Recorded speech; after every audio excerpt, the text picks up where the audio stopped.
Hello, welcome to Tuesday Night Live with Kim. I feel like crooked. I don't know what's happening. Anyway, maybe I'm sitting a little off. Anyway, welcome to the Tuesday Night Live. I'm coming to you from Berkeley, California, as usual.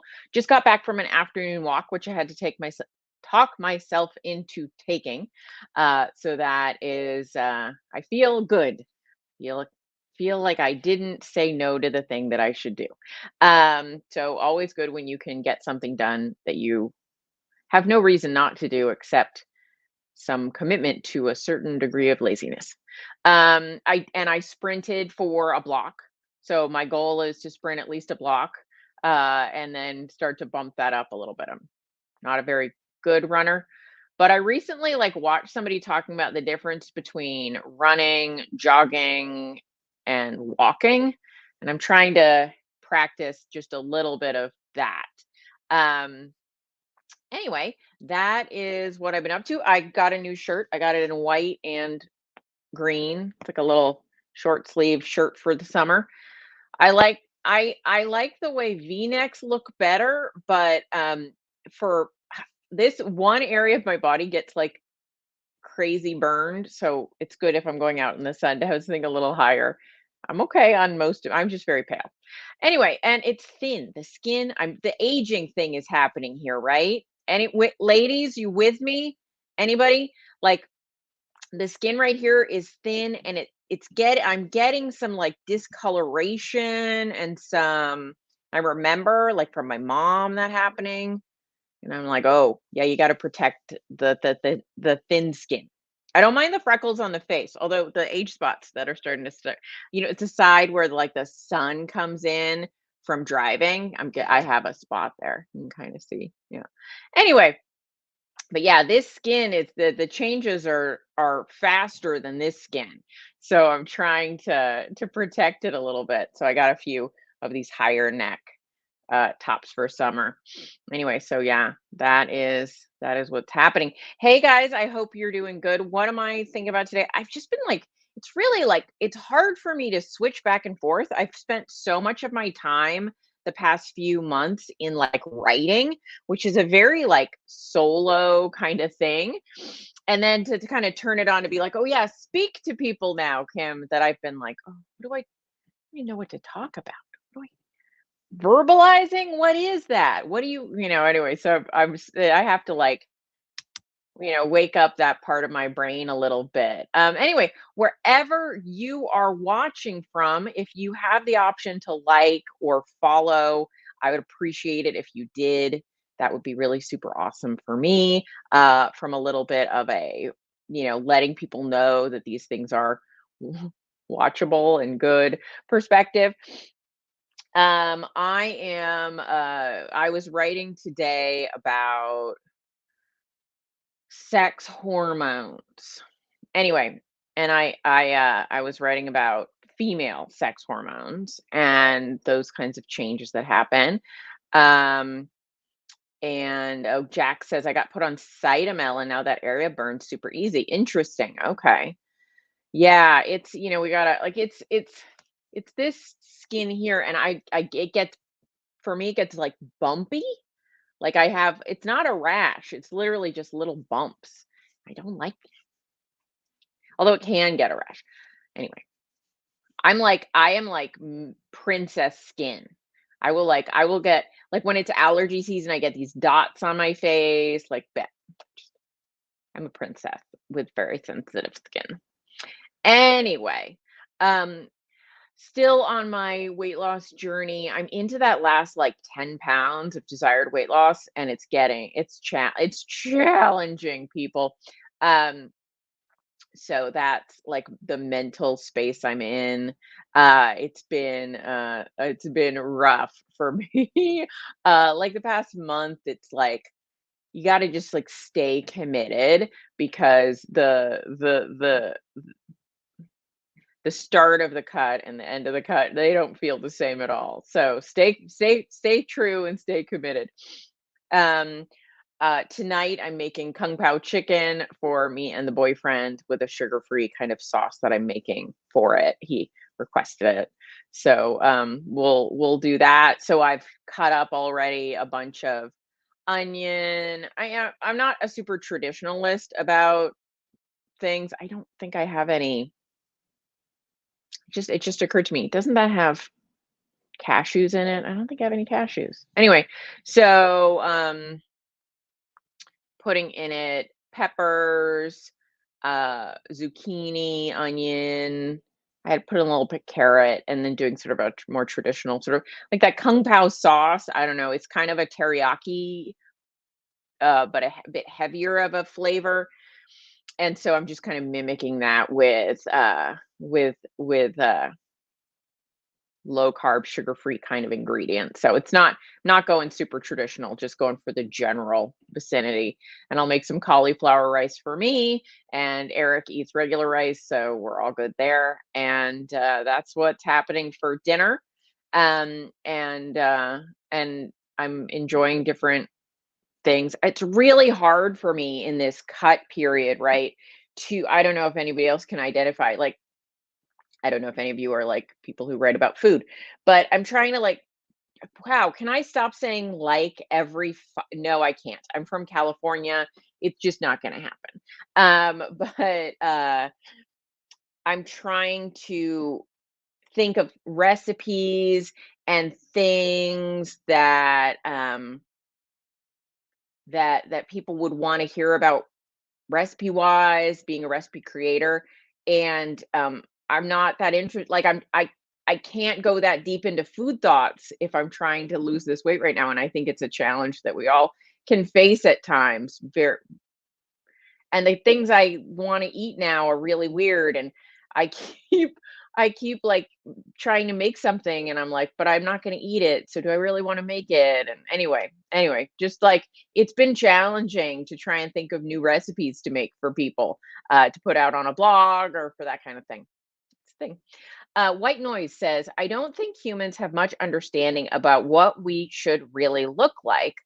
What size is healthiest? And they did one of these. So that's a great question, White Noise. Um, and I think that there's a variety. Like, let's look historically at different parts of the world, different countries, different cultures, right?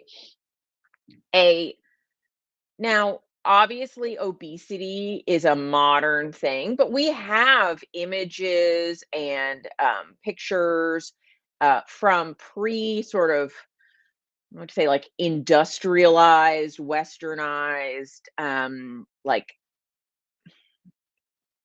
there was photography, right? Like we can look at some of the things like the Weston A. Price people, like if we look at Polynesians from a time before they were super, there was a lot of problems with obesity. They're big people, right? And if we look at like some Asian countries, like especially China and Japan, I don't mean like necessarily short, they're slighter people.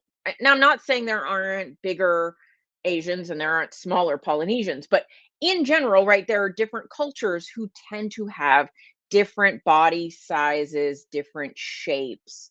And so I think that we're not all exactly the same in how we're intended, whether you want to use the word intended, but like what is our healthiest version of ourselves? And, so I think that there is a range. So if you're like, well, is there a single size that is healthy? Not necessarily, in my opinion. I think you can start to get more into, is there a healthy body fat range? Is there a healthy fitness level, right? We can look at those things. Like if we use BMI, right, as an example, that is can tell you maybe something about a population, but it can't tell me about a person, right?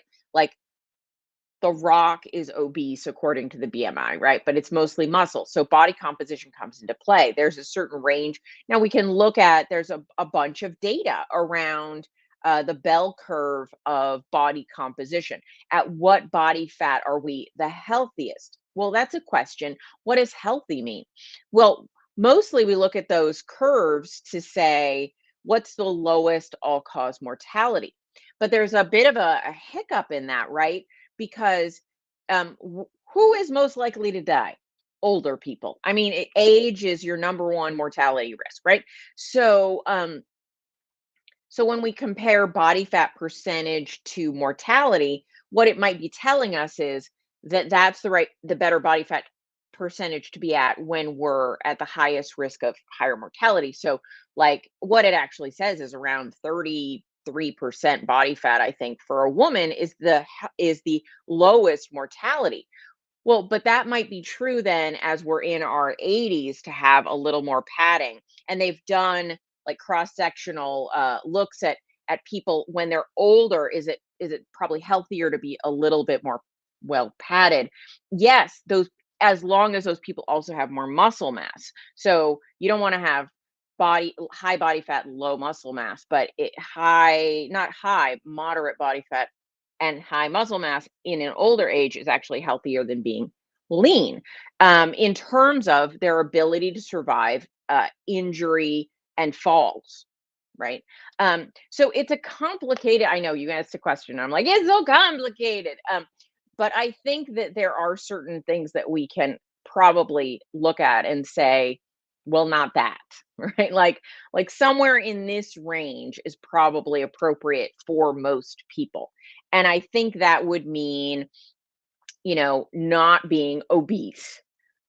Whether whether we could say being a little bit overweight versus a little bit on the lean side, it might depend from person to person, right? Like maybe somewhere from, for a woman, anything from 18 to 33% body fat might be fine depending on a number of other factors, right?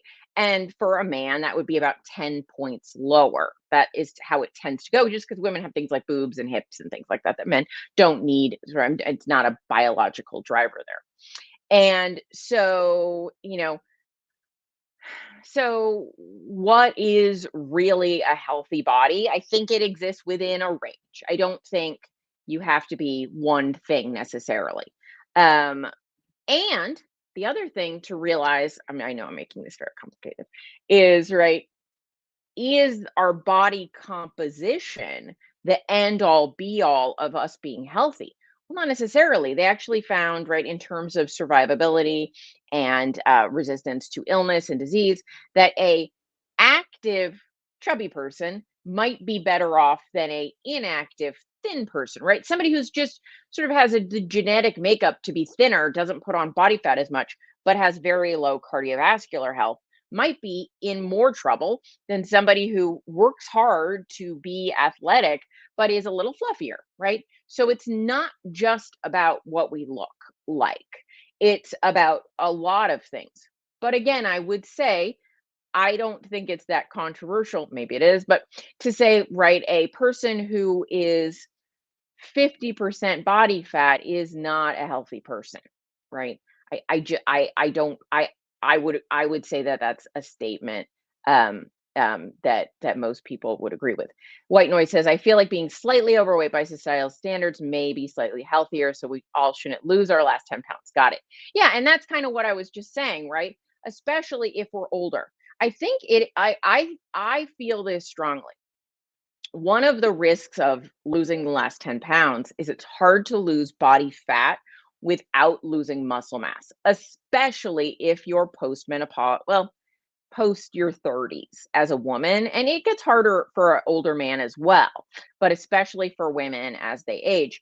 And so if my 80-year-old mom came to me and said, I wanted to lose 10 pounds, and just because aesthetically I'm not happy with having these 10 pounds on me, that would be something I would say that most likely the loss of muscle that would come along with those last 10 pounds would likely put you in worse health and make you less likely to thrive in the next decade than if you kept those 10 pounds on, right?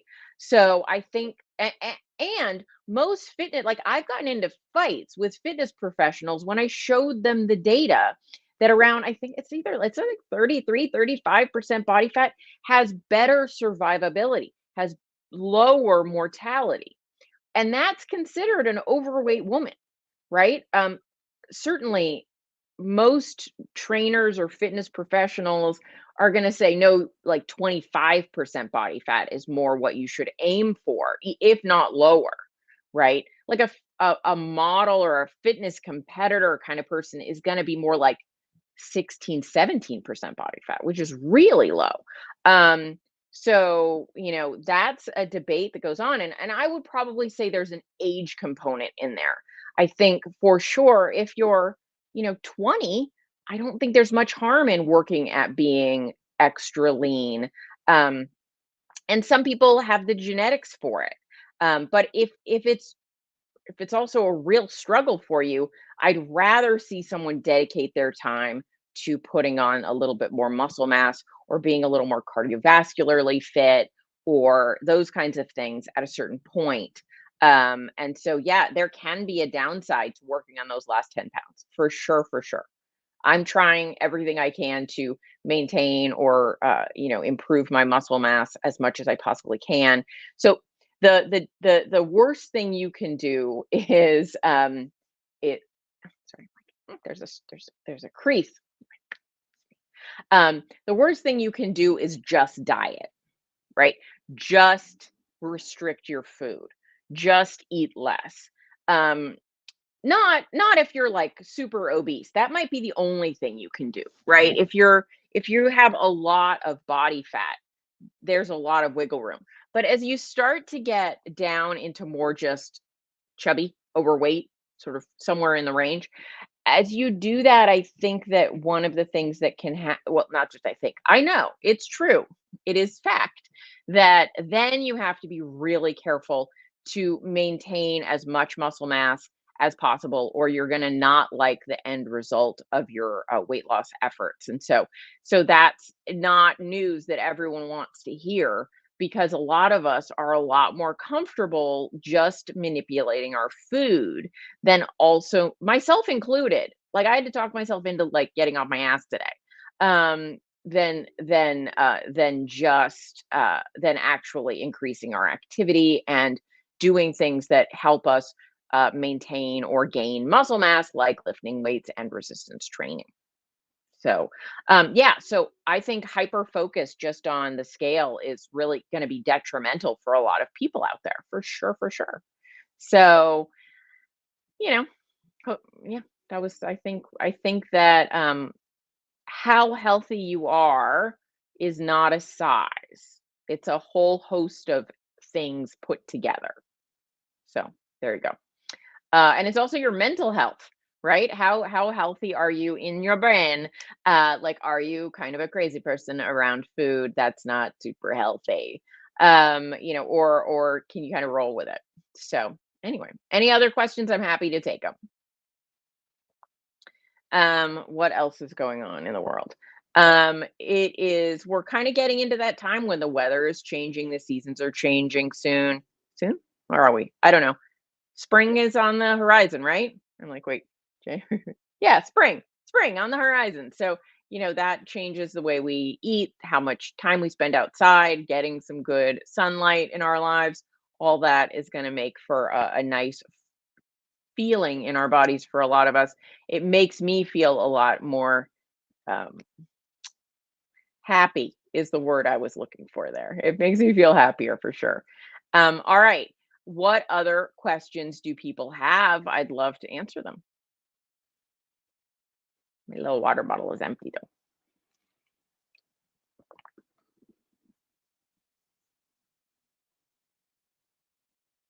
Hey, Dennis, it's good to see you. I'm glad you're joining us.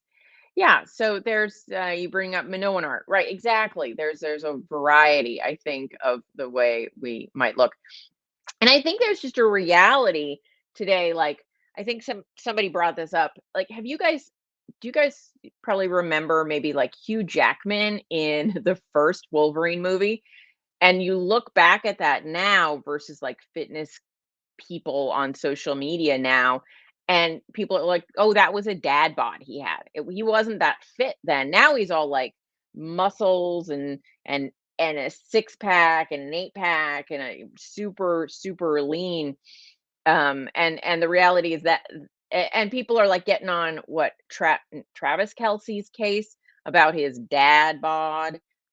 Yeah, I think that social media has given us a pretty skewed view of what a healthy body looks like for sure. Jack says, "You're on a cut. How do you know when to stop it?" And you're questioning if you need a bit of a break.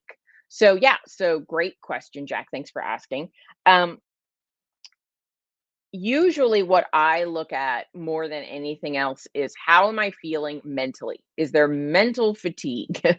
And how's the weight loss going? Right? Is it really grinding to a halt? So if like I'm losing weight, it doesn't feel hard, I don't feel tired of it yet, I'm not unhappy with the way I'm eating, like it's just that's like all lights are green. I'm like, we can keep doing this as long as I want to. When usually then things change. Hey, Southern Keto, nice to see you. Yeah, you can watch the replay for sure. Um, when things start to get harder, when we start to feel like the effort of it, when it feels mentally taxing, like those are the kinds of things to pay attention to. So, a month ago, at this point, yes, a month ago, I was like, went on a little trip and I wanted to go to maintenance for that trip. And then I said, let me add a week on. I'm just going to pay 2 weeks at maintenance, just give myself a little mental break. And so that I did that. And that was, after about 12 weeks, I think, of my cut, give or take. And then that 2 weeks, like, then that 3rd week, I was like, "All right, let me get myself resituated." It really felt like it took me 3 weeks. Like, I took 2 weeks at maintenance, and then that 3rd week was kind of transitioning back to being on a cut. And now I'm, like, 4 weeks out from that from starting that, and I'm like, "Okay, I'm totally back, and I feel good." And I think that break was good. Could I have kept going? Yeah, if I wasn't going on vacation on that trip, I might have said, "Let me just extend this another couple of weeks." But, I was finding things a little more harder. I was feeling a little more fatigue. Now I'm back at it. And so I think that um often I'll say, 12 weeks is a good arbitrary number to look at as a cut time period. But if at 12 weeks you're like, "Oh, I feel great. I feel no need to slow this down or stop this." Well, I don't think there's a reason necessarily to. But once you start feeling like, ugh, things aren't going as well as I want them to, I'm feeling kind of down mentally, that kind of stuff, then it's like, let me figure out how long a break I need. It might be 2 weeks, it might be a month, it might be 3 months. If you're experiencing like, wow, I was losing weight on 1,500 calories, now I'm like, I've gotten all the way down to 12 and I'm still not seeing weight loss, and that's a place where you're like, wow, I might be experiencing a lot of metabolic adaptation to this cut, and I'm going to go back up to maintenance for a while to try and get my hormones back in alignment where weight loss is a little easier again. Because when you spend a long time in a deficit, it can be very challenging to for your hormones. They start to downregulate, thinking that you're in a starvation cycle. So you're going to want to work on that. So if that's the case, then you might need to spend, the same period of time as your cut in your maintenance period. And so, how long your break lasts will vary as well. So that's how I generally address it. I think if you're ever like, I think it's time for a break, that's usually a voice that I would listen to. And yeah, going back to maintenance and then maybe even doing a bit of a reverse, which means trying to push your maintenance a little higher. Maybe before your maintenance was 1,700 calories, and you start there and you're like, let's go to 1,750. Let's see if I'm gaining weight there. Let's go to 18, see if I'm gaining weight there. You might be able to push your maintenance up a little bit and have that be even higher, and that's even better. Now, in that maintenance period as well, increasing your activity because you should have more energy. You should have more fuel in you to like get up and go, be a little less run down. That can be a period of like um renewal. And then do that for a while until that fatigue is down, until you feel better, until you feel like, all right, I feel rejuvenated. Sort of like at the end of summer, you're back, right? You may or may not be like ready to go back to school, that kind of like excitement for the next thing feeling. You want to find that again. All right. Southern Ketovore, says, I just began shifting from high fat keto to more high protein, moderate, low fat keto, and I'm already seeing more progress uh, tracking calories. Couple days in, I'm like, dang, Kim was right. Yeah, I know it's terrible. I hate it too, but yeah, it seems to work for a lot of people. And it's like, why not try it if you're not seeing the success you want? If it doesn't work for you, then it's just another thing to try. But it seems most people who are like, well, I'll give it a try, and then they're like, she might have been right. Anyway, Jack says, perfect word to describe it. Yeah, fatigued. Yeah, if you're feeling that diet fatigue, for sure, that's an indicator that going to maintenance is probably a good idea. And then you can stay there. It's not a race. You can stay there as long as you want. You can stay there as long as it feels like I still need a break. I'm not ready to go back to work yet, right? So, and that's fine. And then go jump back into a cup when you feel up to it. Yeah, there's no gold medals for doing this faster. In fact, I think, taking your time, going in stages is something that for a lot of us I was going to say it's the better way, but for some of us, it's the only way. Just you can't, some people just don't have it. It's just not the way they're built, and that's okay to just like restrict forever. And then I think there's some downsides to that we see, which is a higher degree of metabolic adaptation because they just have to keep reducing, reducing, reducing, reducing. And I don't know that is. I don't think that is beneficial for most people just to stay on that trajectory. Now, some people never feel that fatigue.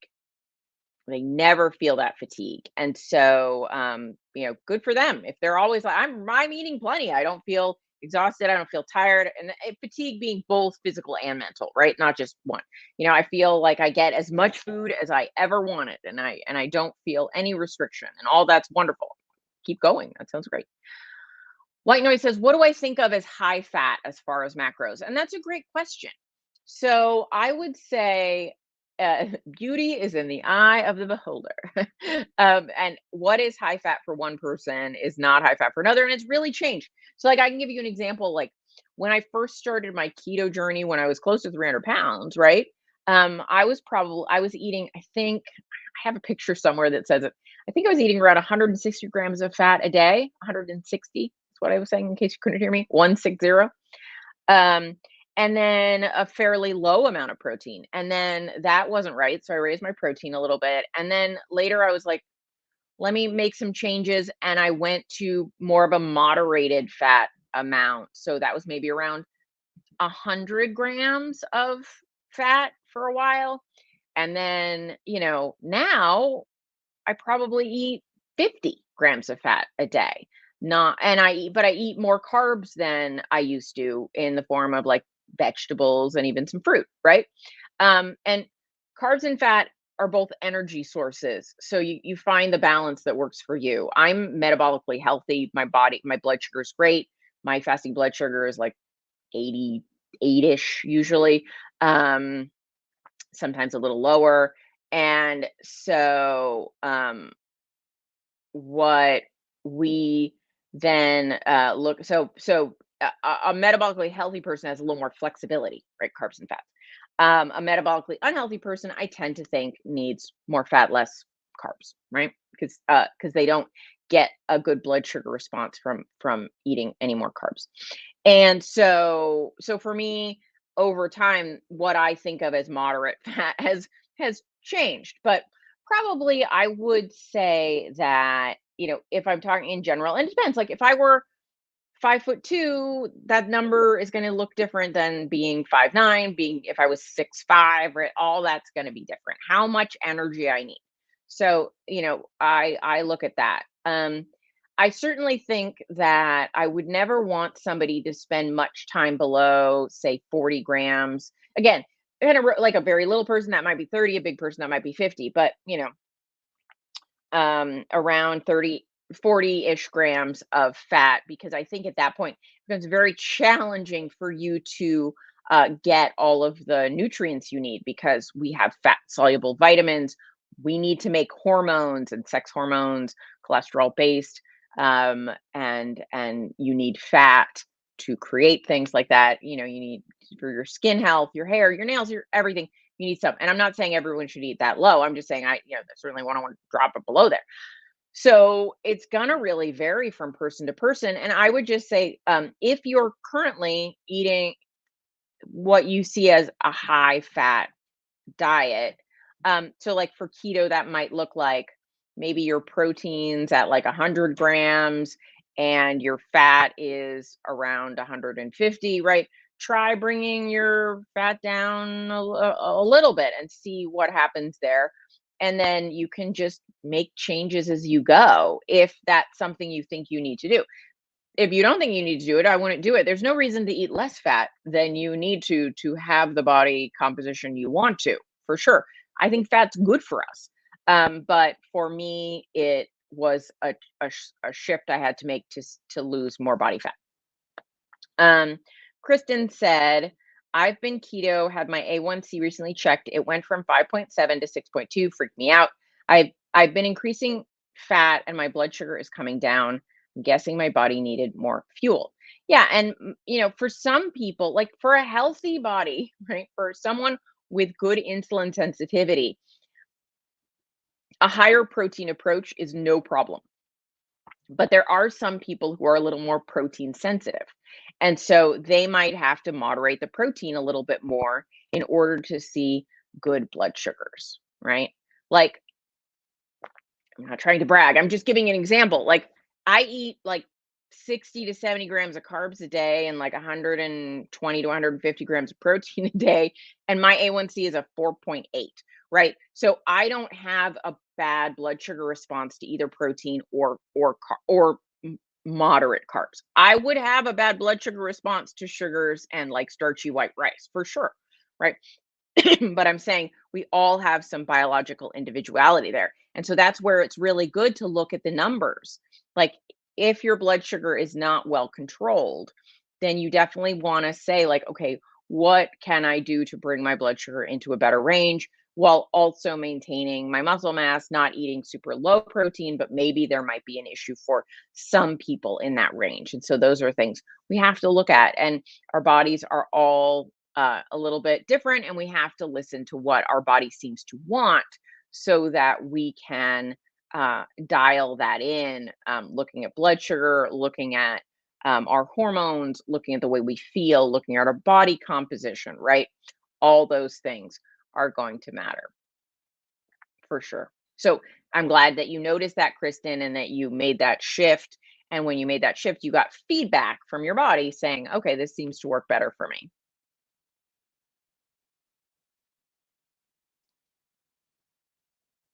Yeah. So, one of the things I look at is, right, Dr. Bear has the PhD, the spectrum of the different ways to eat, and it's a spectrum. And so, I definitely believe in that low carb spectrum, and we all got to find our place on that spectrum where our macros work right for us.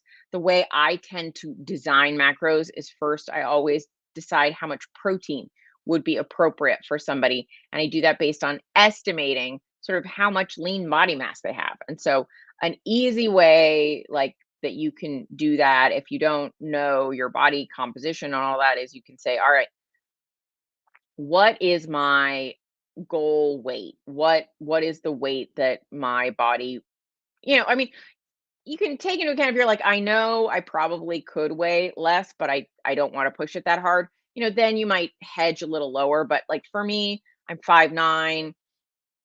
Hey Jacqueline, we're talking about macros right now. Um, so if at 5'9", I'm gonna be like, well, for me, I probably like I really only want to get as low as maybe 160. But probably 150 is a pretty good like sort of standardized weight for somebody my height, right? And so that's the number I tend to use for my own like calculations. So I'm like, all right, well, that's that's the amount, like, and then it's 1 to 1, like 150 grams of protein, sort of the top of my scale of protein that I might want for somebody my size, 5'9", right? And so then I'll be like, all right, anything from about 75% of that to that is a range where I have no issues. And I can talk about, so like the technical calculations I do in kilograms and all that, but I'm just giving you like sort of back of the napkin easy calculations. So if I'm like, well, 150, okay, what's 3/4 of 150? Well, what is that? It's like I have to do the math. What, half of 150 is 75. Sorry, guys. I'm just gonna pull out my calculator because my brain just died in that moment.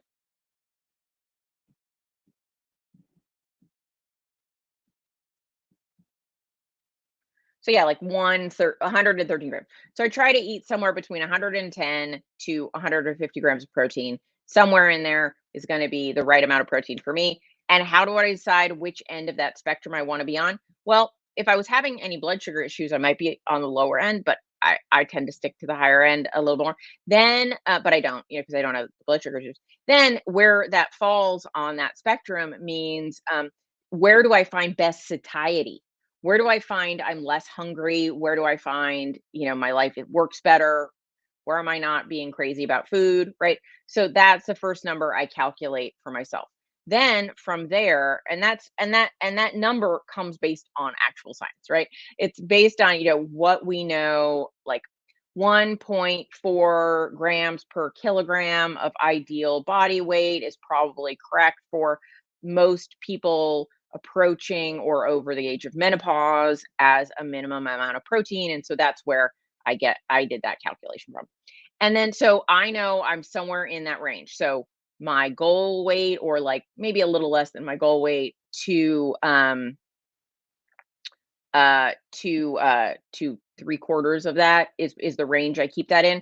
And then how much carbs I eat is definitely based on how metabolically flexible I am and how my body responds to those carbs, and how my hunger is. So the reason I started bumping up my carbs and bumping down my fat was because it made me feel fuller rather than hungrier, right? So you find that balance. So, but somebody still has, you know, excuse me, blood sugar issues. I'm going to keep those carbs super low.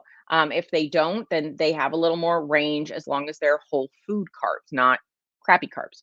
Um, and then for fat, am I over the weight I want to be? Am I under the weight I want to be? Am I at the weight I want to be? And then I dial it in from there. And so that's how I do macros these days. Um, but the first step for most people, I think, is tracking for a week and looking at what your macros are actually working out to be. How many grams of fat, carbs, and protein am I actually getting in real life? And from there, you can make some educated decisions. It's harder if you don't have that data. Jacqueline says, have I ever ran into someone where keto stopped working for them and they can't lose weight and they gain weight? I feel like I'm broken. I can't figure it out. I need to find someone to help me figure this out. Jacqueline, that is my story. That's why I have Keto Unstuck. The program that I run is called Keto Unstuck because my keto were broken.